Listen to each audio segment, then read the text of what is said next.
Welcome Welcome to Shade to in the Shade in the City. City.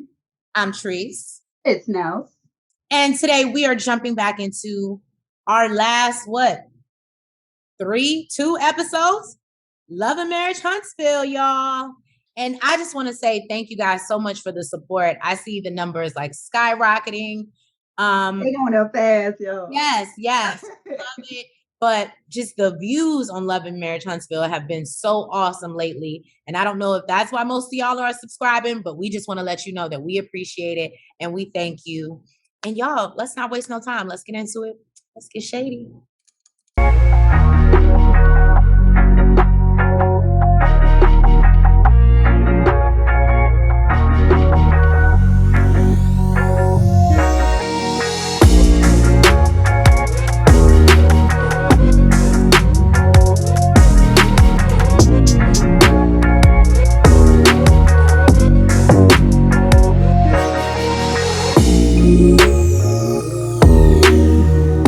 So we pick up where we left off, and with Tisha confronting Marcel.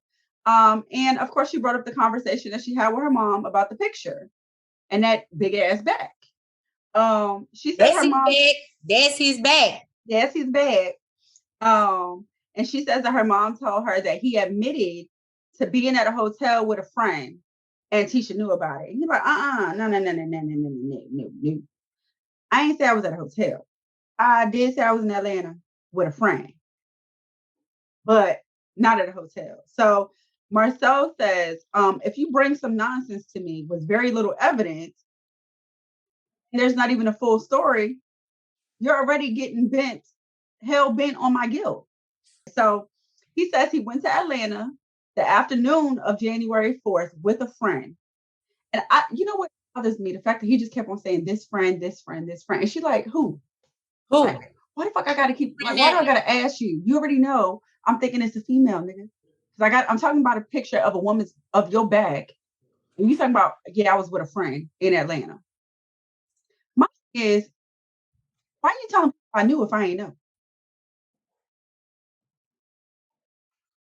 So they don't bring it to me. You didn't want them to come to you. You exactly. wanted to shut it down right there. That's what that gives me. So he says him and his friend Chris Fletcher went out to dinner in Atlanta. I'm just trying to figure out if you drove all the way to Atlanta to have dinner with a male friend. Well, apparently we know it ain't nothing in Huntsville, so maybe that's why he had to drive all the way to Atlanta. Whole business, sir. You ain't got to pay for shit. You gonna hop on the road, 3 hours away to go meet a male friend and go out for dinner? The math ain't mathing. So he just says he wants Tisha to believe in him. Okay. And he says he is not the man in the picture. Tisha says she doesn't understand why every time there's a pose, their marriage is questioned as if, it's unrealistic that they have a good marriage.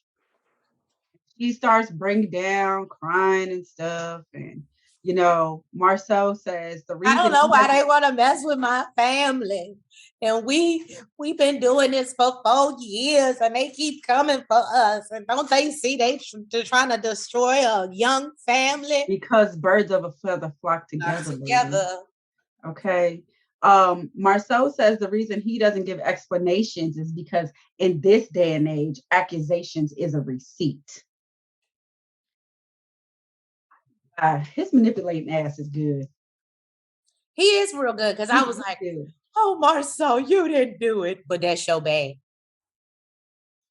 Tisha says she doesn't really understand why people out there want to see her, her suffer and destroy her family. Marcel even get a little teary-eyed, and says, put your best against us and we'll make you look like fools. And he tells her the only thing I need is you. And she's like, well, baby, you got me. Oh, it was the tears. It was the tears that did it for her. I was going to say, that was perfect manipulation on his part. Let me just cry a little bit. I ain't seen that one tear. Right. Let me just act like I'm crying. I'm really had tissue to make her feel like I'm sincere. That's exactly what it gave. Stop asking me about this shit because I'm crying. Right. So Kimmy and Maurice just got back from her birthday trip. And she said it was fantastic. We know she loves to travel. They went to Miami. Yes, I did. Yes. And you know, they trying to get ready for this housewarming. And clearly Kimmy put it on motherfucking Maurice, okay? Because he is all in with whatever the fuck Kimmy is down with. Basically, Martell ain't coming. Okay. Before he might have had a fight. Been declined. Yes, he might have had a fighting chance before, but he is like, not today. Hell, you are scratched off the guest list. And Kimmy just says, the issue is, like he can't control his environment and she can. So don't want that shit around her. Then Martell stops by. Apparently he needs to be a part of this conversation. Well, wanted him to be a part of the conversation. Huh? Maurice wanted him there so they could talk face to face. Well, I know it was Maurice. Remember, he the one that made the phone call. Right. Okay. And Maurice even thinks that he needs to be the mediator because it's about to get stymied. Okay. Look at this heifer up here, folding clothes. Oh, I'm multitasking, y'all. I'm multitasking. Go ahead. Pay her no mind, please. Pay her no mind. And of course, they bring up the issue about Martell not being invited. And Maurice explains that, previously Kimmy promised Melody that she wouldn't put her in that type of situation where Martell could really, get under her goddamn skin. Right. And she says she just wants to have a successful housewarming party for Jalen. That's it. That's all she wants. She says that she really does believe that Martell is a nice person, but when he gets upset and he gets heated, he's not really that nice. And he feels like that's kind of everybody. Everybody's like that. She's like, yeah, but you're a lot less nicer than a lot of us. He kind of goes for the jugular.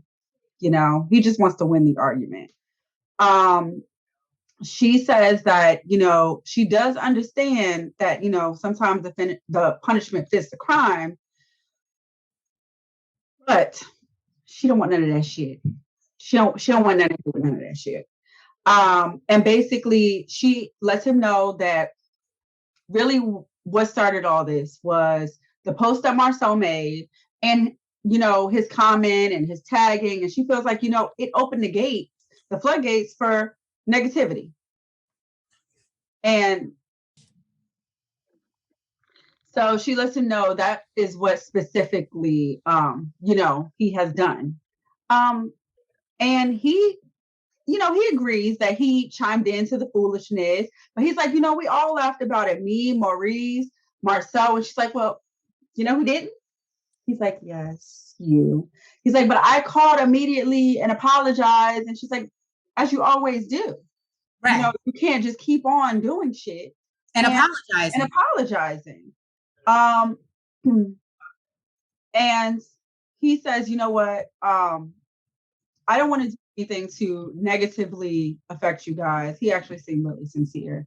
I think a lot of people, I'm not going to say Marcel, but I think that post, that happened, I think they just didn't realize how big it would get, how much it would be blown out of proportion, and how Martell commented on it. That's what Kimmy is really getting at. And I think that he didn't realize at the time how it would affect Kimmy and Maurice's relationship. Is what I'm getting. I don't think he realized that he was going to go down in the implications that, but like you said, birds of a feather flock together. So if people think Mara's so cheating, why wouldn't they think that Maurice would be cheating? Exactly. And before, everybody saw him as the good guy. Maurice as the good guy. So, and basically he explains, in the confessional that, he still feels some type of way that, she picked Melody over him. But he says he feels like maybe it's just because he's an easier target. And he lets them know, I'll still send a gift for Jalen. And, he's proud of them for getting him to this point. And he says he hopes that they enjoy their time with Melody Rogers. which apparently she's supposed to be changing her name back to her maiden name. So, Kimmy, like, I don't want nothing to do with that shit. She ain't tell me nothing. She's like, I never heard of that. And as far as she heard Melody Cherie. Okay. All right. Destiny and Tiffany meet up at the trampoline park with Destiny's son. I did not catch his name. Did you? I don't know why I expected her to catch names. We all know she's bad. I don't know why. So we both failed. However, Tiffany says that she has baby fever looking at Destiny's son. And Destiny asked her, well, how is Lewis feeling about this, about having another baby? And she's like, well, I think he just wants to like enjoy it being us and, have a little downtime. Let me tell you something, sweetheart. Most people don't want downtime and then babies. Once you get the downtime, you most of the time want to keep that downtime, unless you like want to be grandparents. But nobody wants downtime and then to have a baby. So if you give him that first, please know y'all not having a baby. And I think that's what Destiny tries to explain to her, like, oh, well, there's time, to be, after parenting. And then she talks about how their alone time now consists of sitting on a couch, not really doing anything because it takes too much effort to get dressed up. To have a date night. And I mean, don't get me wrong. We've seen Tiffany's date nights. So in her defense, she does go all out for date night. I think that wasn't that for like a half-year anniversary, some shit like that. That's different. That's not a date night. You can go to a restaurant where they'll clean up all the shit and the hell. Well, that's true. You have to makeup, do your hair and some heels and get the fuck out the door. That's true. That's true. And you talking about that take too much effort. What the hell you think a baby is? Right.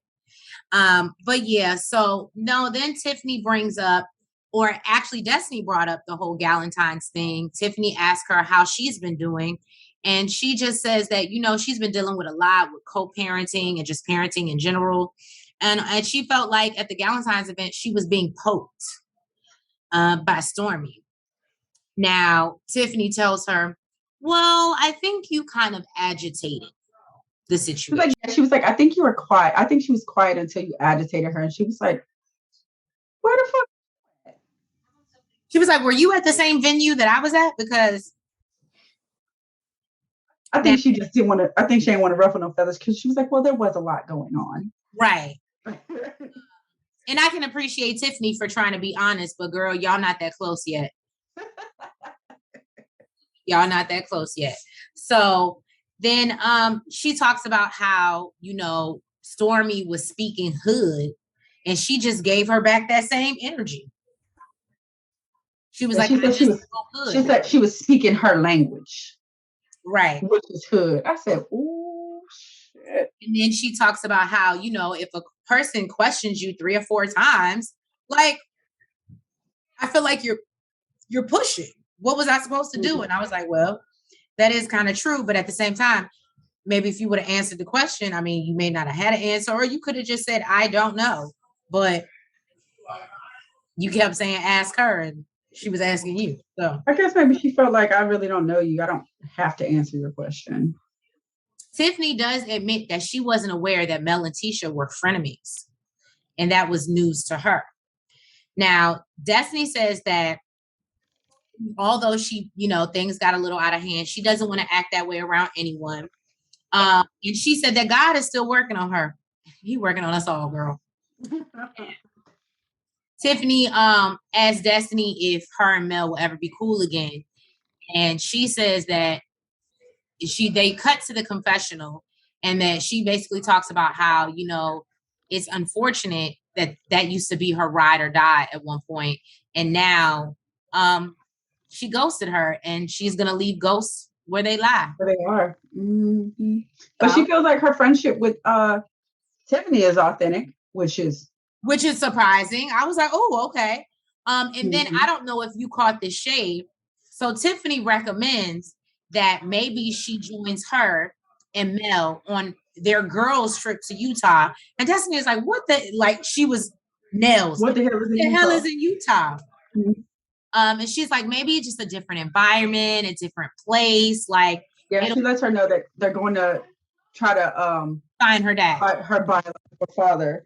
And she's like, oh, that's strange. I went from being like work friends to, you know, now y'all are taking girls trips. That's the shade that I caught. And, yeah, and she was like, Tiffany basically said, oh, well, I think she still thinks of it as work because there's a lot of research and phone calls and stuff to make. And Destiny was like, oh yeah, she's such a great friend. I was like, what?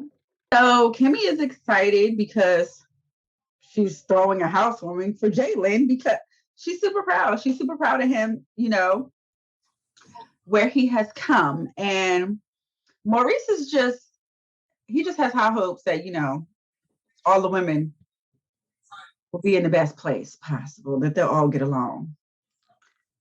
I completely understand. And apparently Jalen got his house freezing because he's anticipating a lot of people knowing his mama. Right. And she invited everybody. She's like, yeah, you know, it's a nice amount of people, a good mix that's coming through. He's like, you know, and she's like, but they all, you know, they love you. They all love you. It's like, yeah, well, that good mix loved me at my graduation too. And I know we all remember how that shit turned out. Okay. It was a whole fight, whole screaming match. It was a lot going on. So she mentions Miss Wanda being invited, and he is clearly not too happy about that. He's like, you just slid that on in there. Like, the fuck? I can understand because Miss Wanda is a lot. Right. And he says that his mom's friends can act up, and he just can't believe like he's the youngest out of everybody. I understand, Jalen. He says that like often they're immature. Basically. And apparently there was a plan about some land. So he brings it up to Maurice and Kimmy.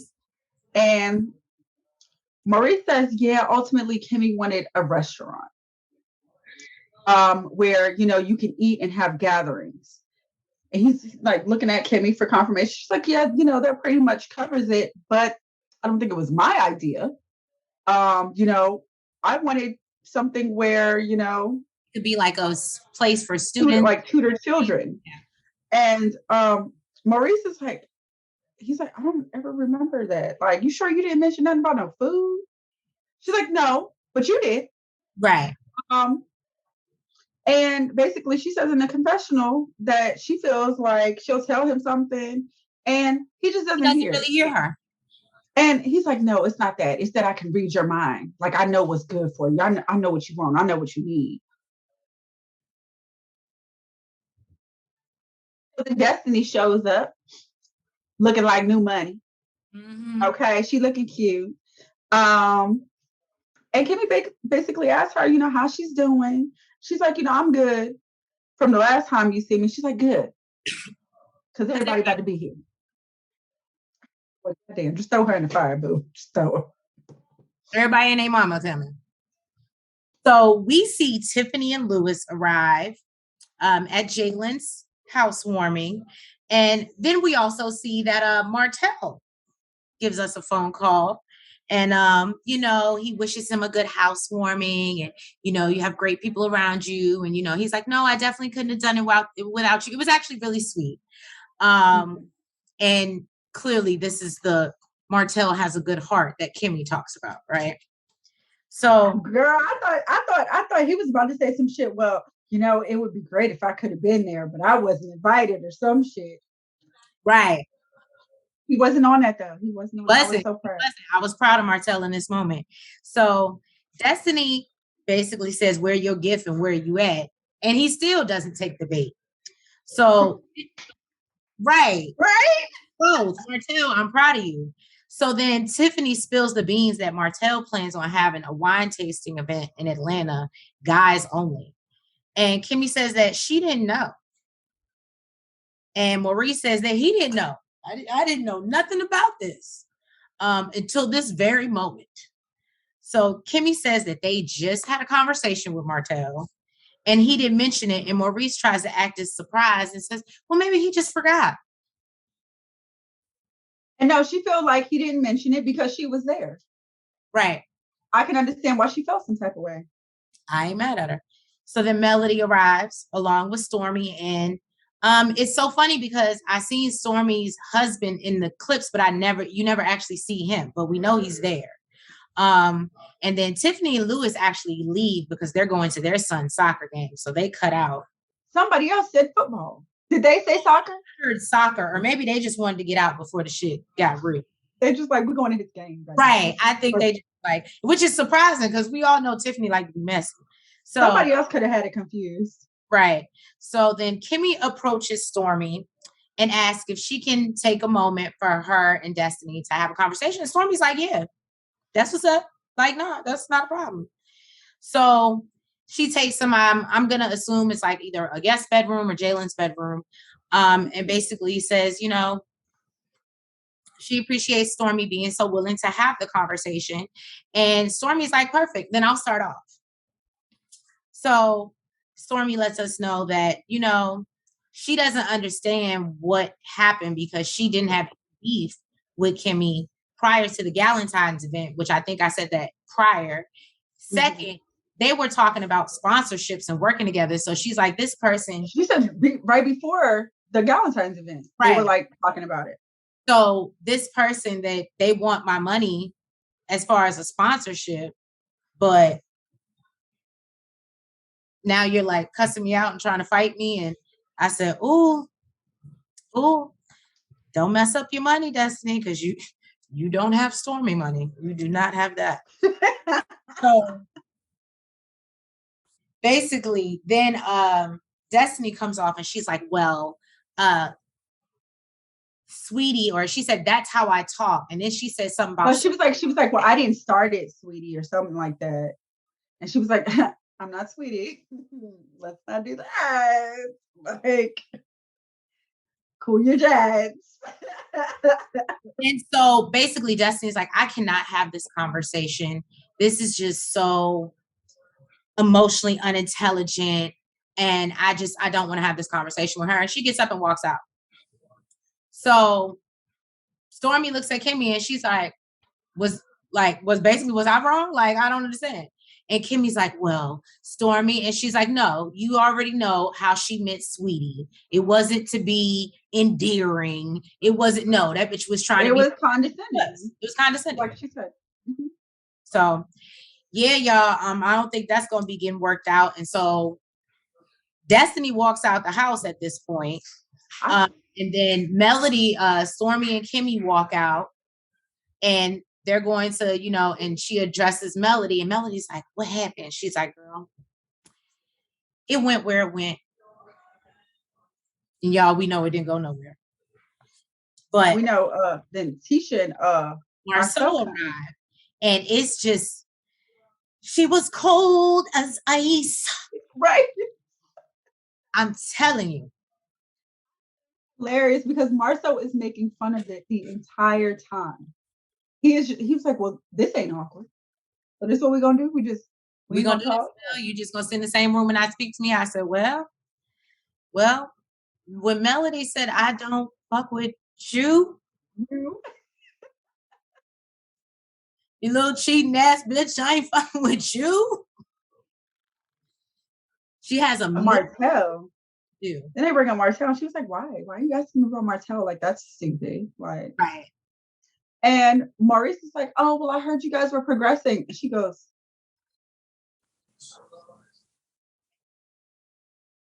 like, I don't know where the fuck you got that shit from. And he was just like, you know, it's a little cold over here in Mel's area. She was as cold as ice. And then, you know, Tisha's like, you know, I'm hot.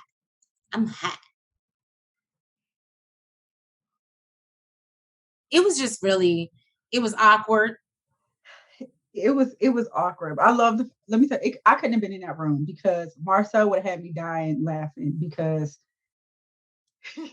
he's just playing with the elephant in the room, okay? Right. And see what happens when that elephant jump on his ass, he gonna be mad. And then Miss Wanda comes through and clearly she found the alcohol, y'all. It's about to go downhill from here. All right, so here. She let us know. What? She comes to bring the issues, okay? She the only one happy that she there. Right. She the only one happy. We see Patricia, which I do remember seeing her. This is a friend of Kimmy's. And Nels made a very great point while we were off camera. Why are none of Jalen's friends there? Why is all of your friends here for I think that's great for support, but where are his friends? Just a thought. But anyway, maybe they didn't want to be on camera. We'll leave that be. Editing. Go ahead. Of course they do. And apparently Marcel also feels like, she sucks all the fun out the room. Because he was like, yeah, we was having a great fucking good time before Miss Wanda showed up. Now all the fun is sucked out the goddamn room. And yeah, so Miss Wanda sits down next to Patricia and wants to get right to the shit. She's like, yeah, so, I heard you and your homegirl was talking about my baby. And Patricia's like, she grown. Well, all right, Patricia. So basically, Miss Patricia was like, like it's not an issue or whatever. And Miss Wanda was like, oh, I'm here to bring the issue. And I got an issue with everybody. And Marcel pulls Tisha to the side and was like, your mama is out there starting shit. Fuck. And she like, what my mama? And Kimmy invited her. She should know what she getting. Right. That's true. Damn. So she goes and tells her mom, like, I ain't got no issue with nobody. Like, I don't want nobody to have an issue with you. Don't get into it. Don't worry about me, Tisha. I got this. Ain't nobody gonna get into it with me. I'm gonna say what I want to say regardless. I said, well, and then I caught a picture of Courtney's ass, Stormy's husband, with his phone out like this. Right. That world star. I was like, nigga ain't no damn good. Miss Wanda was just like, well, then she brings up at Melody's party, she was like, oh yeah, and all of y'all was talking shit about my baby. And Kimmy is like, okay, who exactly are you referring to that was talking shit about Tisha? And she was like, you, her, everybody. Implicating Stormy and Melody as well. Yes. And she was like, oh, okay, so everybody except for your niece. She was like, no, her too. But y'all invited her to talk shit. And Kimmy like, hello. I ain't invited motherfucking nobody. Right. Okay. She's like, well, next time y'all have one, you make sure you invite me because I'll get you bitches together. Can't even buy no shoes bitches can't buy no shoes that come in a box. Like, what shoes don't come in a box, man? What the fuck? What bitch, you can buy shoes from Payless. They still come in a box. What the fuck is she talking about? I don't get it. I don't understand. And then of course Kimmy gets offended because she's like, hold up now. My shoes, ma'am. No, she ain't paying that bitch no mind. She's like, I'm not about to be a bitch. Fuck what energy you're on. I'm not a bitch. And Jalen jumped in his mama defense too, trying to get her together. And he was like, Miss Wanda, what you're not about to do is come up in here and call my mama a bitch. And they basically ended with that. They had a whole little thing. It was Kimmy versus Miss Wanda. Right. This shit, this season is a little spicy. It's a little spicy. Thank you guys for tuning in to another review of Love and Marriage Huntsville. Please make sure that you like, you comment, you subscribe, and hit the notification bell. And we will catch you next week for, what is it? Kimmy versus Miss Wanda. Yes, ma'am. It's gonna get real, and I'm excited. You guys have a good night. Love you. Bye. Thank you guys again for all your support. We so appreciate you. Have a good night. Front, back, side to side. Make sure you go like and subscribe. Front, back, side to side. Make sure you go like and subscribe. Hey!